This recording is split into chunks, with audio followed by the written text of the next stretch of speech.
Everyone's coming in. Hi, everybody. Welcome. Thank you for joining us today.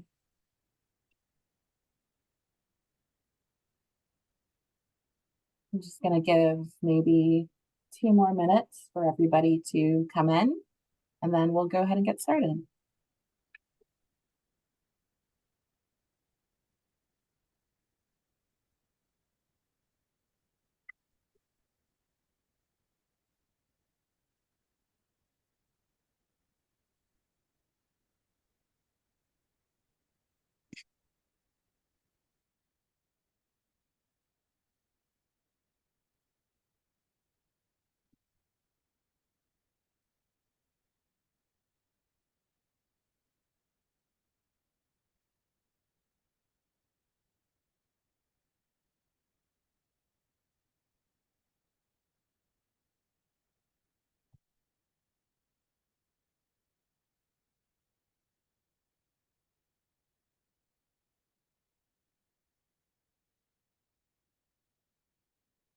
Letting people enter. You want to start at like 3:05?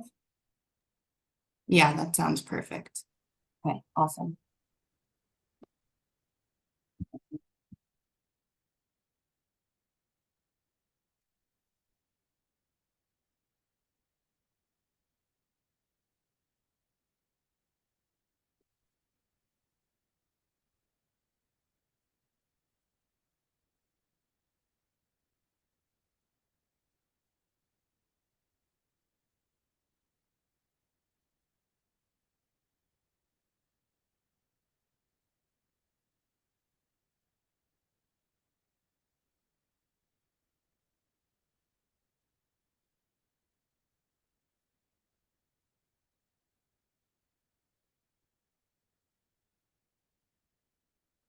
I think 10 more people just entered, so I just want to say hi to everybody again, and that we will get started in a couple of minutes. We're just leaving in some room for people to enter and get settled.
All right, everyone. I think we'll go ahead and get started. Hello and welcome to our informational webinar on the Cultural Sustainability Grant titled Community Roots. We're so glad that you're joining us today to hear about this new grant program offered by the 6 U.S. regional arts organizations in partnership with the Wallace Foundation. Before we get started, please note that this webinar is being recorded and will be available to watch after our session today. The information we'll be reviewing in this webinar is also included in the grant guidelines document, which is available in both English and Spanish to view and download on our website, and we'll go ahead and drop that link in the chat right now. If you have a question at any point during the presentation, please put it in the Q&A box at the bottom of the screen. Live captioning for this webinar is available to you in both English and Spanish. To turn on live captions in English, on the control bar of your Zoom screen, select More and then select Show Captions. And to turn on live captions in Spanish, please click on the link that will drop in the chat right now.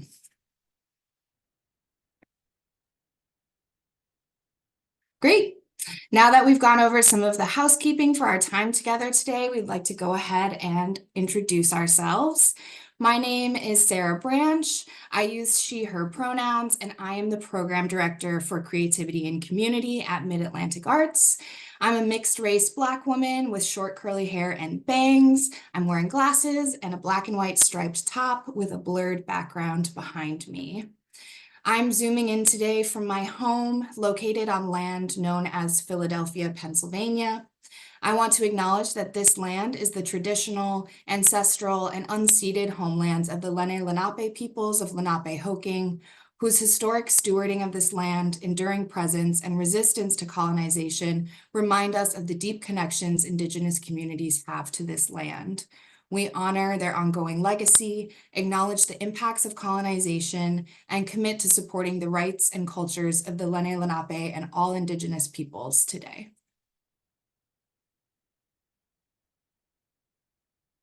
Oh, Sarah T., you're muted. Amazing how that still happens. I'm Sarah Tine, she, her pronouns, and I'm the program associate for performing arts and creativity and community here at Mid-Atlantic Arts. I'm a Black woman with long brown twists, blue and brown glasses, and a black and brown top, and I have a blurred background. I'm currently located in Baltimore, Maryland, land located on the traditional and ancestral territory of the Piscataway and Susquehannock peoples, and the enduring presence of the Piscataway, Lumbee, and Eastern Band of Cherokee community members in Baltimore City today. We'd like to acknowledge that our region has directly profited from the enslavement and forced labor of African people and their descendants, and recognizing that knowing, acknowledging, and honoring the history of the land and people is only the first step. We will be your point of contact for any questions or accommodation requests for cultural sustainability community roots. We'll drop our contact information in the chat now and share it again at the end. We're excited to guide you through the details of this grant opportunity and answer any questions you may have. So this informational webinar will be about 30 to 40 minutes of us speaking, and then 20 to 30 minutes for questions and answers at the end. We'll start with some background information on Mid-Atlantic Arts before moving into the details of the Cultural Sustainability Community Roots Grant Program. We will also review eligibility requirements, the details of the grant, how the funds can be used, as well as application instructions, important dates, tips for the application, and a note on application accessibility. We will also discuss the panel review process, and we'll finish up our time together with a Q&A session. So again, please submit your questions in the Q&A box at the bottom of your screen. So to share some background information on Mid-Atlantic Arts, for those of you who may be unfamiliar, Mid-Atlantic Arts was founded in 1979 and is one of the 6 regional arts organizations in the United States. We sometimes refer to those organizations with the acronym RAOs. And this map shows each of the US RAOs region. You can see here the states that are colored in with dark red are part of the Mid-Atlantic Arts Funding Region, which includes the District of Columbia, Delaware, Maryland, New Jersey, New York, Pennsylvania, Puerto Rico, the US Virgin Islands, Virginia, and West Virginia. Mid-Atlantic Arts' mission is to nurture and fund the creation and presentation of diverse artistic expression and connect people to meaningful arts experiences within our region and beyond. Mid-Atlantic Arts supports artists, presenters, and organizations through unique programming, grant support, partnerships, and information sharing. We work closely with state arts councils and the National Endowment for the Arts to ensure meaningful and accessible arts experiences are available throughout our region and beyond. And you can learn more about Mid-Atlantic Arts and our work at midatlanticarts.org and about all of the regional arts organizations at the RAO website at usregionalarts.org. We'll put both of those website links in the chat now.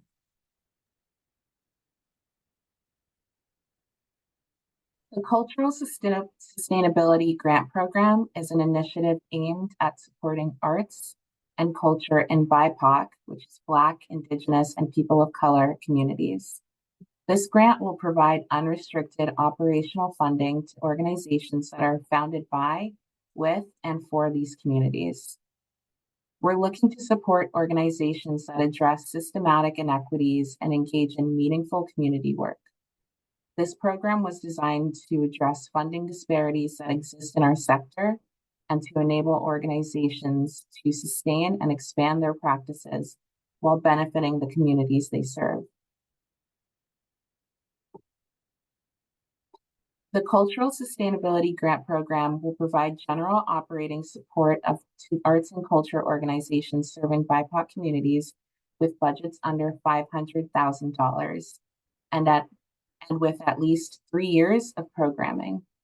Mid-Atlantic Arts will select up to 20 grantees from our previously mentioned 10 states and territories. If selected, grantees will be required to lead a virtual workshop during the grant period for their fellow grantees and Mid-Atlantic staff.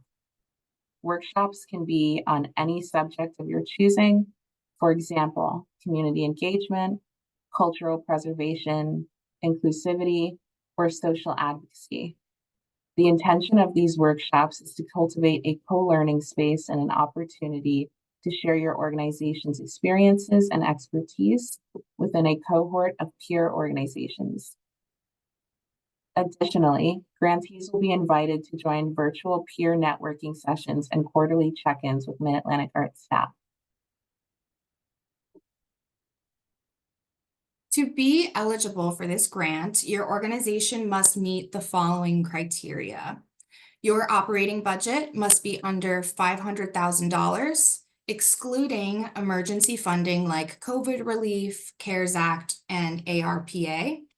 You must have at least 3 years of arts and cultural programming. These years do not have to be consecutive or tied to your incorporation date. Your programming should show a strong commitment to supporting historically underserved communities of color. Your leadership team must be closely connected to the communities they serve, whether artistically or administratively. Your arts organization mission should prioritize working within and/or serving communities of color.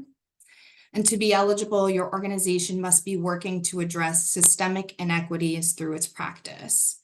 Your organization must be a 501c3 nonprofit, a for-profit entity like an LLC or an S corporation, for example, or an artist collective, either incorporated with a tax ID or with a fiscal sponsor from an established for-profit or nonprofit entity that has a tax ID.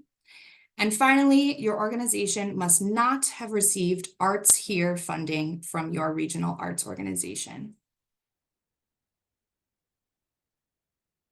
So let's talk about how you can use the cultural sustainability funding to support your organization. If your organization has an annual operating expenses between $0 and $249,999, between $0 and $249,999, you can receive grants up to $46,000. Organizations with expenses between $250,000 and $499,999 can receive up to $66,000 in funding. Again, all of this is in the guidelines if you need to reference those numbers again. The Cultural Sustainability Community Roots funding is unrestricted, meaning you can use it to build capacity, support operations, expand your programs, deepen your community engagement efforts, cover rent and utilities. Just a couple examples. On this slide, you'll see some important dates to keep in mind. The application will open and be available to you in Smart Simple on November 12th, 2024, and it'll close on January 6th, 2025 at 11:59 p.m. Eastern Standard Time. We will also have drop-in sessions where you can get assistance on November 13th for English speakers between 3 p.m. and 5 p.m. And on November 14th, we will have a Spanish speaking interpreter during those same hours, 3 p.m. and 5 p.m. To join those sessions, you can click the drop-in session hyperlink on our website and it will take you to a Zoom link. I'll drop the website link info for you to reference in the chat. Please note the Mid-Atlantic Arts offices will be closed for the holidays from December 25th, 2024 to January 1st, 2025. During that time, we will not be responding to emails. The last important date we'd like you to note is the deadline for grantees to submit their final report by July 31st, 2026. The grantee report can be found in SmartSimple. Now let's dive into the application process. The grant application portal opens on November 12th at 9 a.m. Eastern Time. If your organization hasn't registered in the SmartSimple portal previously, you'll need to create a new login. We're dropping the link to the SmartSimple application portal right now.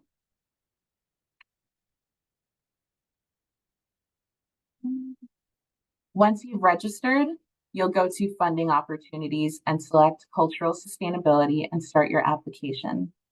Please remember to save your progress and be sure to submit before the deadline. You'll need to submit some required materials, including proof of community engagement and evidence of your operational budget for the last 3 years. While work samples are optional, we highly encourage you to include them to give reviewers a better sense of your organization. And we do have additional information in our guidelines about what that kind of proof and what your work samples can look like. For application tips, let's start with the proof of community engagement section of the application, which is required. We're asking for one file upload in this section, so please choose a document that speaks to your organization's mission and your connection to or your impact in communities of color. Some examples would be a letter of recommendation from a community member, a partnership letter, or a program description. Additionally, if you decide to submit work samples, which again is not required but highly encouraged, we suggest selecting materials that further highlight your organization's connection to the communities it serves. You can choose up to 2 work samples to submit. Our panel of reviewers will take about 5 minutes to review them, so please keep that in mind when you're making your selections. Some suggestions on work samples you can include would be a link to your organization's website or social media, a link or photo of local news featuring and highlighting your organization, a photo or video from a successful community event like a workshop or a performance, or audio or visual excerpts of your organization's work. Please refer to the Cultural Sustainability Community Roots Guidelines for the length and file format specifications for audio, visual, photo, or document submissions. I do see a hand is raised, but if you put your question in the Q&A, we'll be able to answer them at the end of this session. So now focusing on application accessibility. If you need to request an accommodation at any point during your application process, please reach out to us by email or by phone at culturalsustainability@midatlanticarts.org or 410-539-6656, extension 120. We ask that any accommodation requests be made no later than 3 weeks prior to the application deadline on January 6, 2025. That would mean any accommodation requests would need to be made by December 16th, 2024, before our office breaks for the holidays.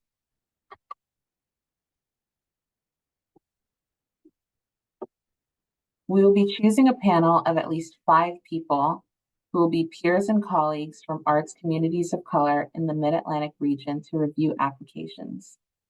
In their review process, They will be using a scoring system provided to them by Mid-Atlantic Arts. Their feedback on the application will inform the final selection of grantees.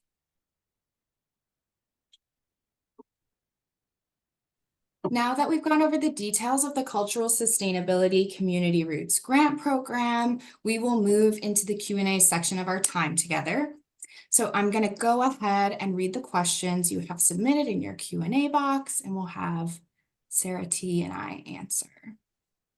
All right. Okay, I see. Well, I'll let you read them. Sure. Mhm. Does the application have to be in English?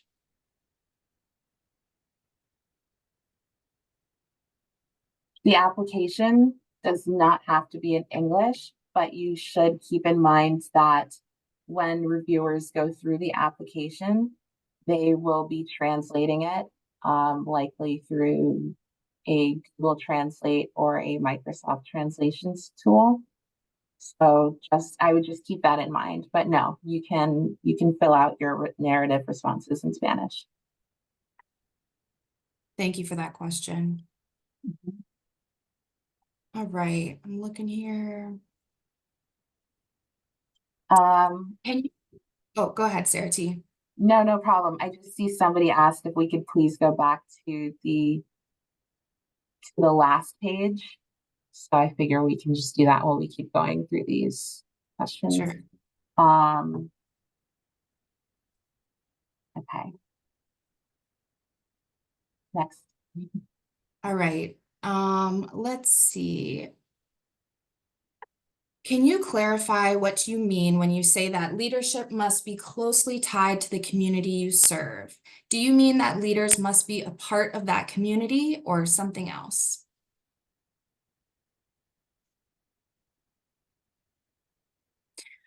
I will say that we are asking applicants to self-identify their connection to communities of color in their application. So I would encourage you to take your time in the narrative section to describe what communities you're a part of on staff, what communities you are a part of in your programming, communities that you serve, and let that be the space where you really describe your connection to communities of color.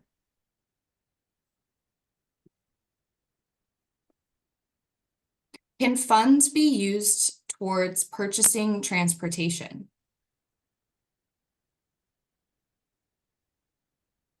So again, this is an unrestricted operating grant.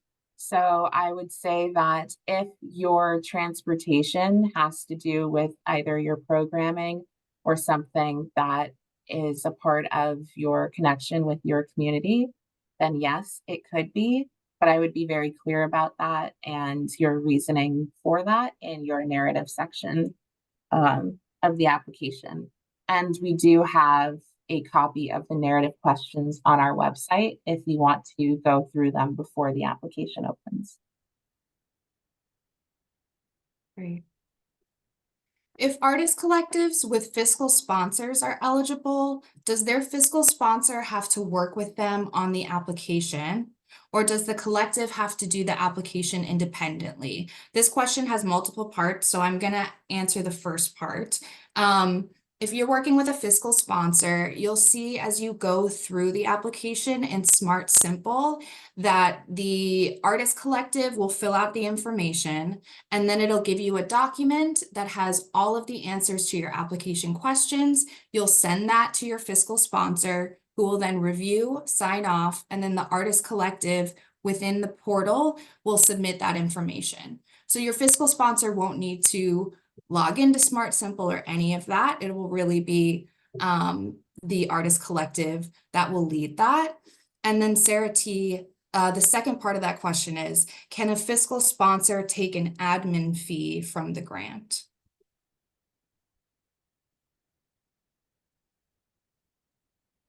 I would say that it would be up to you. That's not something that we require. We don't require any sort of fees for this grant. So that would be internally with you and your fiscal sponsor. Great. What is considered an arts organization? It's a really interesting question. So, an arts organization would be any sort of organization that is focusing on any genre of the arts. This can be music, this can be performing arts, this could be fine art, physical arts, any kind of arts genre that you can think of. And it would be either there are many ways to answer that question. If you want to give a more specific answer, Sarah Branch, because I can keep going. I think that this grant really has space for example, an organization that maybe isn't defined as an arts organization solely, but does arts programming or partners with artists or arts organizations. So we are talking about arts organizations, but I do think that there's some wiggle room there. If that answer doesn't feel like it is really giving you the information that you need, please come to our drop-in session and we can talk about it more or email us. But I hope that helps. Okay. Still working through these questions here, folks. Thank you for your patience.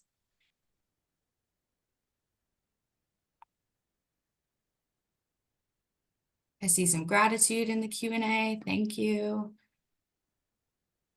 Does the fiscal sponsor have to be located in a mid-Atlantic state? Yes. Yes.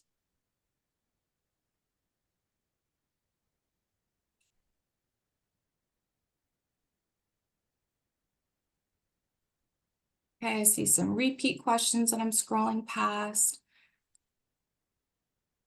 What if you have a long-term relationship to the community but are not a member of that community? Is this connection ineligible? So to answer that question, I'm going to give an answer similar to what we spoke about before with the leadership question. I really encourage applicants to take time in the narrative to talk about your connection to communities of color. So really, you're self-identifying, right? So we want you to use the work samples and all of the opportunities to share more about your mission, your work, the communities you're a part of, and the communities that you serve, so that our panel of reviewers have a really clear picture about what your relationship to communities of color is. It's hard to give sort of like a one-size-fits-all answer to that, but really, I'm just going to reiterate, self-identifying really in your narrative what your connection to communities of color is and what that looks like for you in your work. Okay.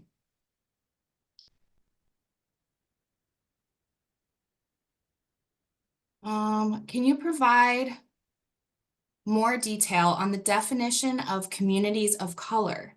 Would that include multicultural, or does it mean predominantly resided by people of color? Our organization does its DEI work in a community that is about 60-40 white and multicultural, so I just wanted to clarify. You want to take that one, Sarah T? Sure. I'm trying to find it so that I can Oh, sure. do it again. I think really, I hate to repeat myself so much. I apologize. But again, multicultural is a part of diversity, right? So I would say, again, in that narrative section, talk about how people of color, communities of color are part of the work that you do. So yes, I think really talk about who's a part of your community, who's a part of your programming, who's a part of your staff. And what your work is in relation to supporting communities of color. I Yeah, hope that helps. that's what I would say. And I would also want to reiterate that yes, make sure that your programming whatever programming you have would be specifically geared towards working with your multicultural community. That makes Mhm. sense. Mhm.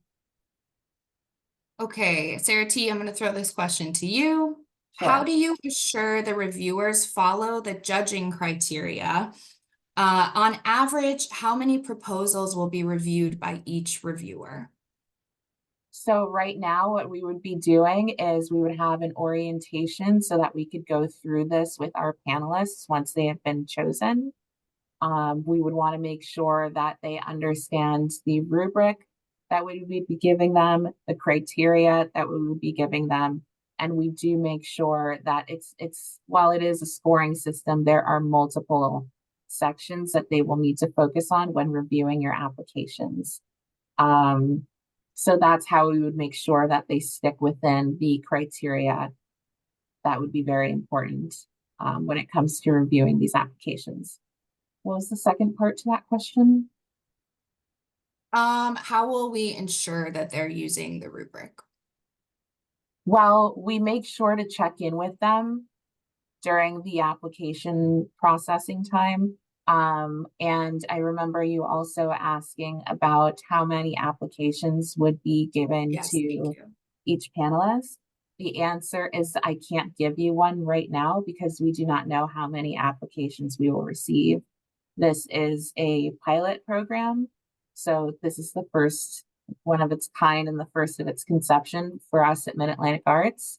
So as we go through the process of receiving and checking eligibility for applications, if we need more than 5 panelists, for example, we will go ahead and make sure that we have that before the end of the application period.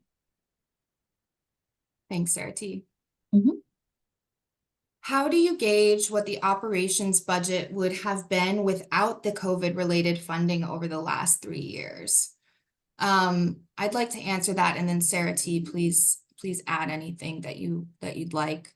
So in your application, you will be required to provide evidence of your operations budget in the past 3 years, and then there's a section where you can write some notes about what you uploaded. And so I would use that notes section to really talk about what you've uploaded is COVID specific.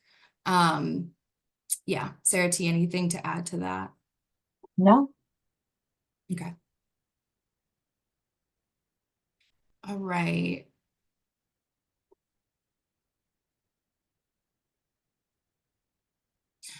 Sarah T, what is the total funding amount for this grant? And, oh, did you answer this one? And what is the duration? I'm going to type the answer as well. Okay. If your organization has an annual operating expenses between $0 and 249,999, you'll receive grants up to 46,000, and organizations with expenses between 250 and 499,999 can receive up to 66,000 in funding. Thank you. And all of that information is in the guidelines document for your reference. Okay. How many awards will be given per tier? This person's asking.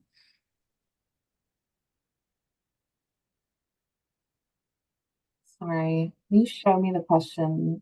Can you say it again? How many awards will be given per tier? I'm not sure Okay. what, yeah, go ahead. I think what's being asked is a similar question to another one that I see here, like whether or not we will be giving it ultimately to one large budget organization and one small budget organization from each state. I think that's a Mhm. similar question here.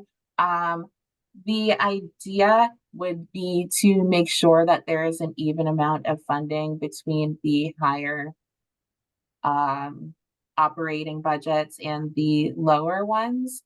However, right now, because I want to make sure that we give the reviewers and the panels and the option to inform that process, I cannot say that it will just be like an evenly distributed number of like 10 will go if they're over 250 and 10 underneath.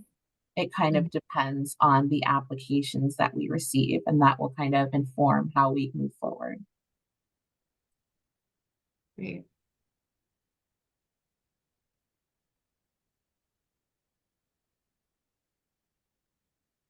Looking through questions again.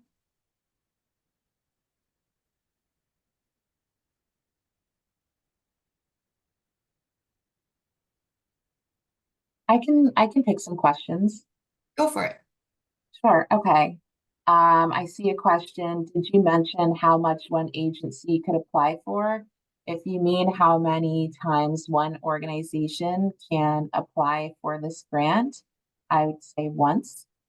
So it would be one application per organization or collective. Great. Let me find another one.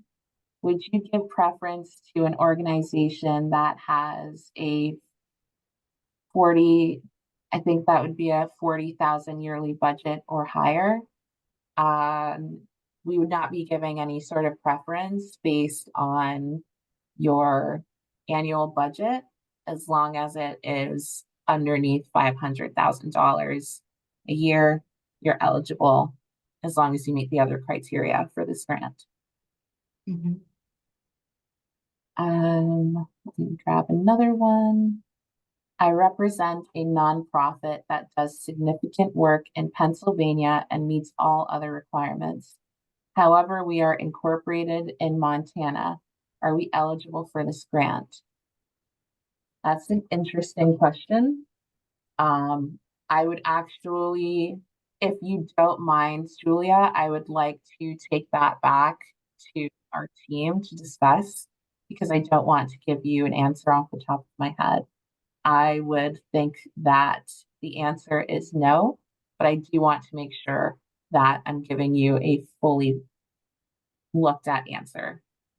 Um, And I'll also add to that that the Cultural Sustainability Grant is a collaboration across all of the US RAOs. So each RAO has a version of this grant. So if it's not with Mid-Atlantic Arts, I'd encourage you to check out the other RAOs and information that they have on their websites about cultural sustainability. yes, and I will add the link again to the other RAO organizations so that you can find who you need to find and contact. While you do that, Sarah T, I'm going to move us to another question I see here. Mhm. When you talk about the letters of recommendation, can you expand on what the letter is supposed to be stating?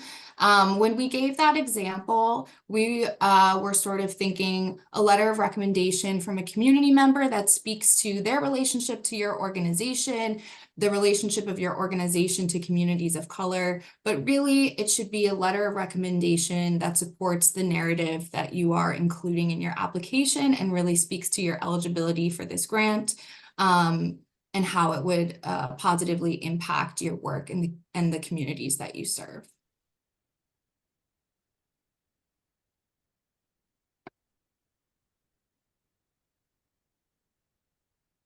Can the grant support Indigenous, Middle Eastern, and North African communities living in New York City? Yes.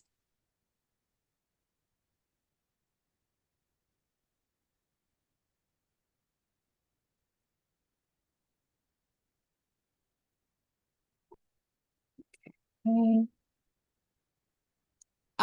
How detailed is the application on use of funds? It's general operating, but do we need to go into detail on what we're covering, rent, whatever? You will be crafting a narrative to talk about how these funds will impact your organization. But again, with general operating funds, we respect that you are the experts of your work and your community. And so we're not going to be, you know, we're not going to be asking for a lot of detail and following up with you and saying, well, what did you do? This is your funds to work with as your organization sees fit.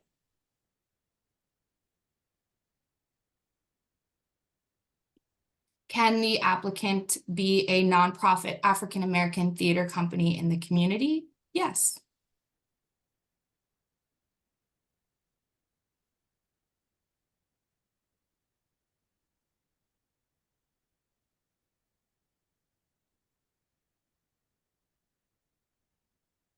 I see a few questions by one person asking about, it sounds like this funding is designed for BIPOC-led organizations. Is this not correct?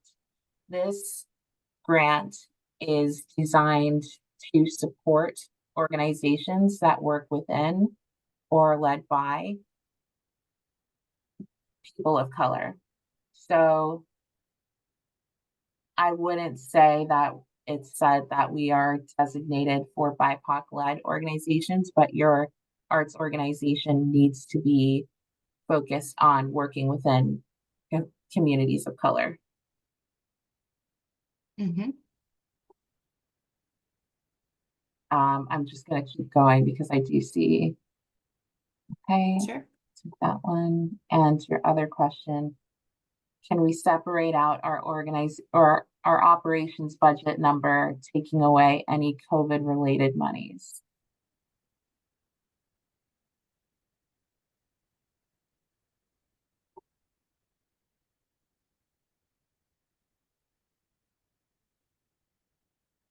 Okay, I see what you're asking.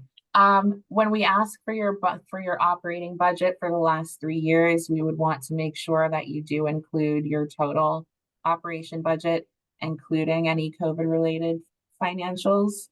So I wouldn't separate that out, no. I just responded to a question in writing asking if this grant required matching funds. It does not.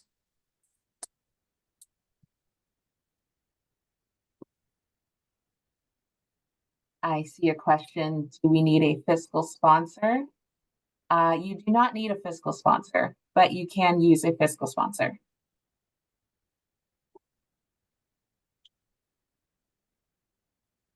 I think I can go down the line. I wish they were just all in order.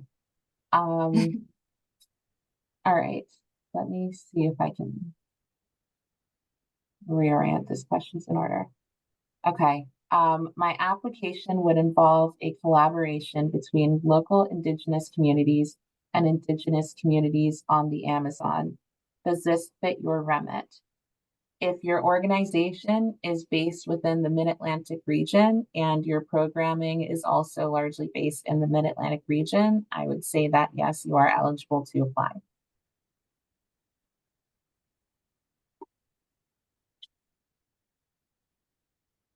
Could you please clarify what you mean by arts and cultural programming? You want to take that one? Sure. We mean any programming that involves artists, art making, community members, the preservation of cultural practices, and again, organizations working with and within communities of color. So this could look like an artist residency. This could look like a partnership with a healthcare provider where there's art making happening. So that, it could be a wide range of things, but that's the answer I would give for that. If you have a more specific question around that, around how we're defining arts and culture programming, I'd encourage you to come to the drop-in session so we can have a more specific conversation around that.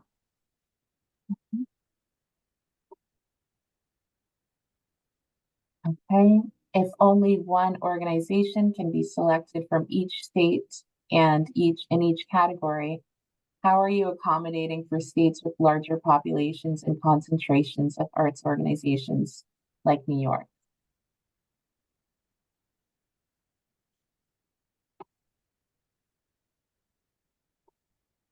So I don't know if we've addressed this here, but we did address it in the guidelines that we are focusing on funding each state, but at the same time, we understand that it's not just going to be like a monolith. It really depends on the applications we get and the reviewer process. Do you want to add to that? No, I think that's perfect, Sarah T. Okay.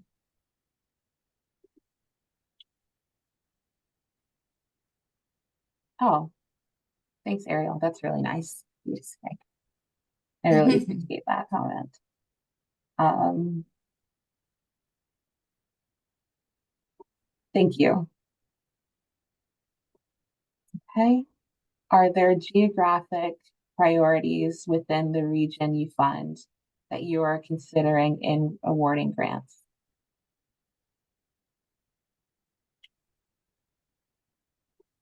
As long as you're within the Mid-Atlantic region. Yeah. Mid-Atlantic region. And again, this is a collaborative effort amongst all RAOs. So this is a nationally reaching grant program, which is really exciting for us. So yeah, trying to cover the whole United States.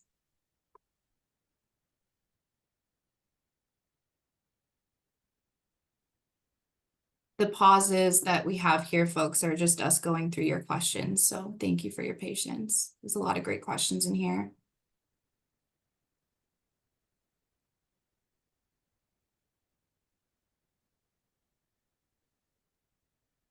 Okay, let me grab another one. I'm just answering some here. Please repeat the budget parameters and eligibility regarding amount request. There was a slide.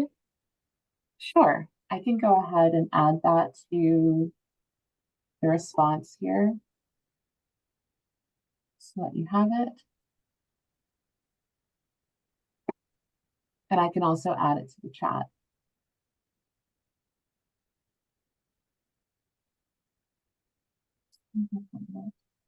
And while I'm doing that, I can read out the next question. Will this grant provide funding to multiple recipients within each state?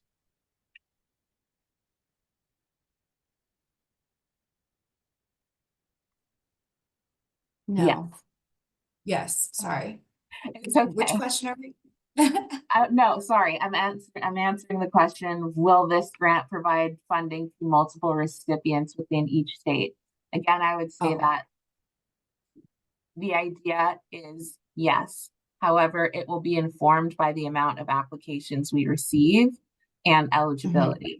So it's hard for me to give like a definite, like 100% yes. For example, if we don't get any applications from a certain state, or if, you know, it depends on the reviewer process.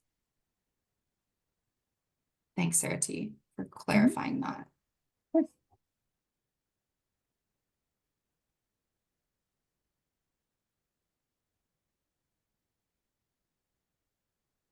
Okay.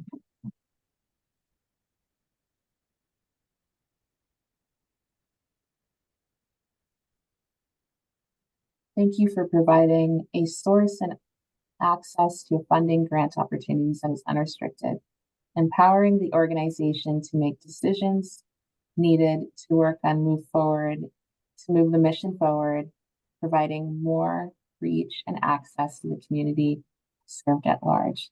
Thank you. Really excited about this. I'm really glad. I'm really pumped to see people's responses like that. Okay, next question. If you're applying as a collaborative project, whose budget do you submit? It's an interesting question. I do want to just add by the start of your question that this isn't a project-based grant. This grant is for your organization, collective, or your business. So while you can describe your projects and your plans to use these operating funds for in your narrative questions, it's not specifically to fund a project.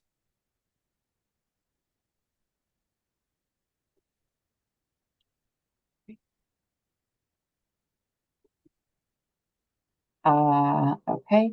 Our organization's budget hovers right around 250,000 annually. Any recommendations on how that affects the bracket under which to apply? We will be looking at the budget documents that you upload from the last 3 years. So that's what we will be going off on, that specific number. And that's how you'll be categorized in the application review.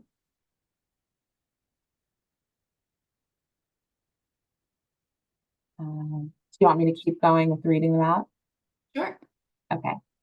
How will you ensure the grants are are awarded okay, sorry, I'm rereading the question. How will you ensure the grants are awarded equitably in each state if you're not giving one per state? Through our reviewer process, through our panelist process. Mhm. Exactly. What is the total amount of award dollars that will be distributed? Is it a total of $2 million? This is 1.2 million total.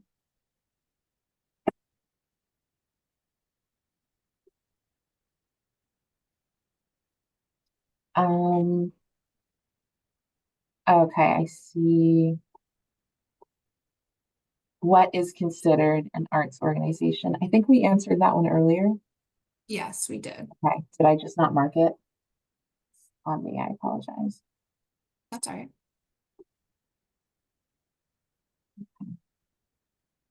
This next one is, you said the 5 panelists will, quote, inform the final selection. Do these panelists make the final decision as to which organizations will receive grants? No. No. So panelists will give us their recommendations and their scoring. And then from there, it will be reviewed by our board members. And what we typically do is we use the panel process to really guide our decision making.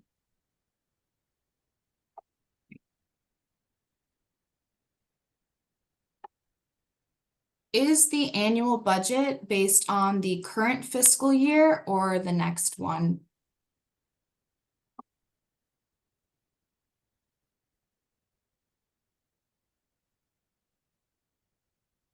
It will be based on the current fiscal year, right, Sarah T? Yes.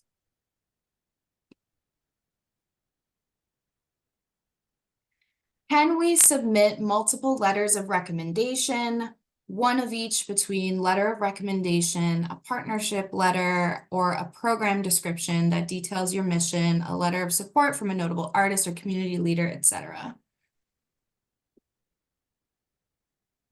That's a really good question. I'm trying to think about the work samples. I would say that if you have, I have something in my eye, so please excuse me. If you do have additional support for your application, that's amazing and that's awesome. And since we're only asking for one upload initially, you can add you can add another program description or anything else in your work samples. Great. Sarah T, let's do 2 more questions and then close up. Sure. Let's see. What if your nonprofit has had very low budgets in the past, basically budgets based on monies raised from productions with budgets lower than 10,000 per year? You financially, you would still be eligible for this grant because it's from 0 to 500,000.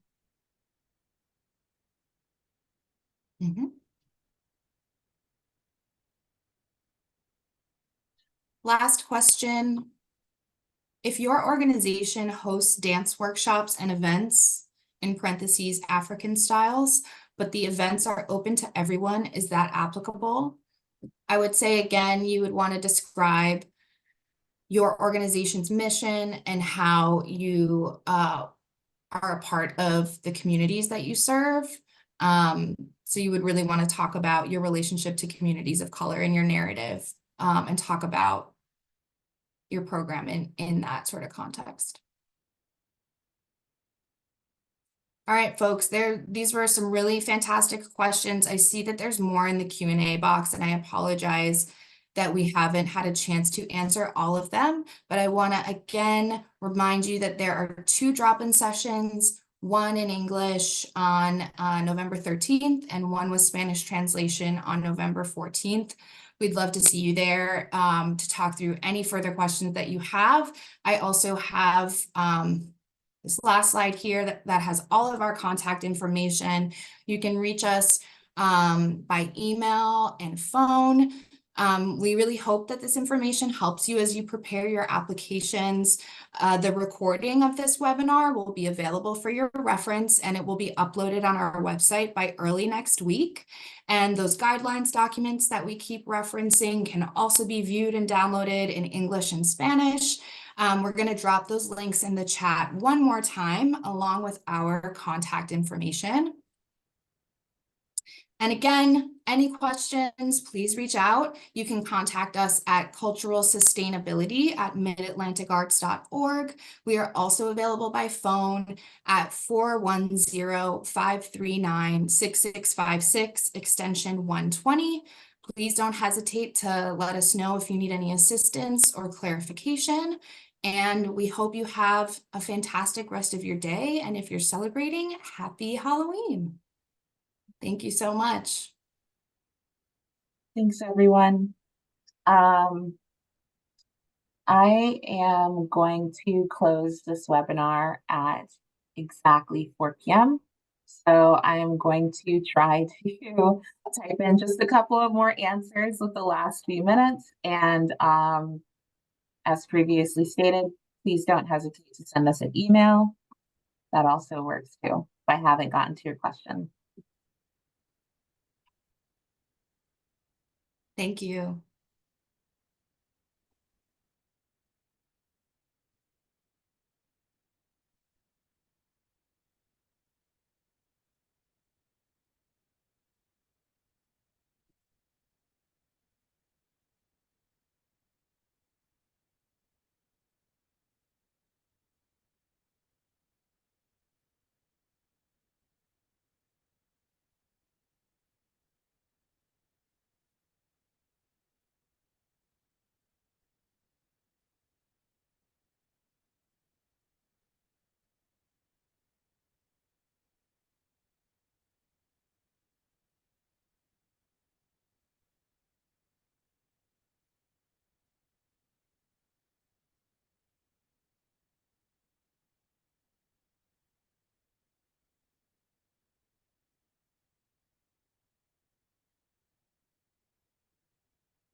Okay. All right. I'm going to go ahead and close up. Thanks, everyone. Thank you. Take care.